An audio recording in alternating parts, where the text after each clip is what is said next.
So guys, sino sa inyo ang gumagamit ng J spray? So I have 3 variants here. The J spray I do, the J spray wave, and the J spray love fantasy.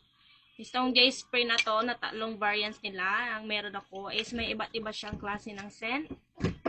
So yung J spray I do, amoy baby ka talaga. Mag-aamoy baby ka for all the day. Pag gusto mo mag-amoy baby for all the day, try this I do. J spray love fantasy. Mag-aamoy mayaman ka sa pabangong ito. Mag-i-stay siya sa katawan mo for all day. And J spray wave.